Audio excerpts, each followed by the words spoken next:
Upalokayukta Veerappa B ಅವರು ಪುತ್ತೂರಿಗೆ ಭೇಟಿ ನೀಡಿ ಪುತ್ತೂರು ಸರ್ಕಾರಿ ಆಸ್ಪತ್ರೆ, ಹಾರಾಡಿ ಸಮಾಜ ಕಲ್ಯಾಣ ಇಲಾಖಾ ವಿದ್ಯಾರ್ಥಿನಿಯರ ನಿಲಯ, ಬೀರಮಲೆಯ ವಿದ್ಯಾರ್ಥಿ ನಿಲಯಕ್ಕೆ ಭೇಟಿ ನೀಡಿ ಪರಿಶೀಲನೆ ನಡೆಸಿದರು. ನಗರದ ಹಾರಾಡಿ ವಿದ್ಯಾರ್ಥಿ ನಿಲಯಕ್ಕೆ ಭೇಟಿ ನೀಡಿದ ವೇಳೆಯಲ್ಲಿ ಇಲ್ಲಿನ ವಿದ್ಯಾರ್ಥಿನಿಯರಿಗೆ ಸರಿಯಾದ ಸಮಯಕ್ಕೆ ಊಟದ ವ್ಯವಸ್ಥೆ ಸಿಗದ ಬಗ್ಗೆ, ಹಾಸ್ಟೆಲ್ ಸುರಕ್ಷತೆಗಾಗಿ ಆವರಣ ಬೇಲಿ ಇಲ್ಲದಿರುವ ಬಗ್ಗೆ, ಗ್ಯಾಸ್ ಸಿಲಿಂಡರ್ ಇಡಲು ಪ್ರತ್ಯೇಕ ಕೊಠಡಿ ಇಲ್ಲದಿರುವ ಬಗ್ಗೆ ಹಾಗೂ ವಿದ್ಯಾರ್ಥಿನಿಯರಿಗೆ ಓದಲು ಸರಿಯಾದ ಲೈಬ್ರರಿ ವ್ಯವಸ್ಥೆ ಇಲ್ಲದರ ಬಗ್ಗೆ ವಿದ್ಯಾರ್ಥಿಗಳು ಲೋಕಾಯುಕ್ತರಿಗೆ ದೂರು ನೀಡಿದರು.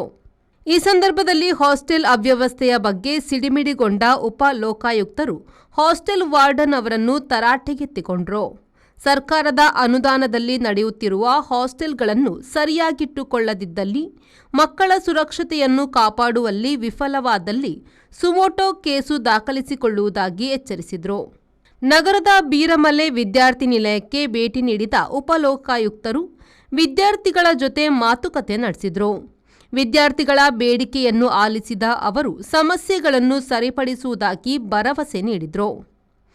ರಾಜ್ಯದ ಎಲ್ಲ ಜಿಲ್ಲೆಗಳಿಗೆ ಭೇಟಿ ನೀಡಿ ಜನರ ಅಹವಾಲುಗಳನ್ನು ಆಲಿಸಲಾಗುವುದು. ಈ ಹಿನ್ನೆಲೆಯಲ್ಲಿ ಪುತ್ತೂರಿಗೆ ಆಗಮಿಸಿದ್ದು ಭಾನುವಾರ ಆಗಿರುವ ಕಾರಣ ಇಲಾಖೆಗಳಿಗೆ ಭೇಟಿ ನೀಡಲು ಸಾಧ್ಯವಾಗಿಲ್ಲ. ಪುತ್ತೂರಿನ ಸರ್ಕಾರಿ ಆಸ್ಪತ್ರೆ ಹಾಗೂ ಹಾಸ್ಟೆಲ್ಗಳಿಗೆ ಭೇಟಿ ನೀಡಿ ಸಮಸ್ಯೆಗಳನ್ನು ಅರಿತುಕೊಳ್ಳಲಾಗಿದೆ. ಹಾಸ್ಟೆಲ್ಗಳಲ್ಲಿ ಹೆಣ್ಣು ಮಕ್ಕಳ ಸುರಕ್ಷತೆ ಮುಖ್ಯವಾಗಿದೆ. ಅಲ್ಲದೆ ಮಕ್ಕಳಿಗೆ ಕಲಿಕೆಗೆ ಪೂರಕ ಉತ್ತಮ ವಾತಾವರಣ ಬೇಕಾಗಿದೆ. ಸರ್ಕಾರದ ಅನುದಾನ ಸಮರ್ಪಕವಾಗಿ ಬಳಕೆಯಾಗಬೇಕು. ಈ ನಿಟ್ಟಿನಲ್ಲಿ ಅಧಿಕಾರಿಗಳಿಗೆ ಸೂಚನೆ ನೀಡಲಾಗುವುದು ಎಂದರು.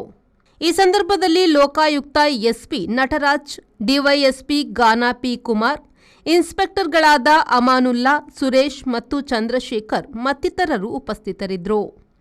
ಅನೀಶ್, ವಿ4 ನ್ಯೂಸ್, ಪುತ್ತೂರು.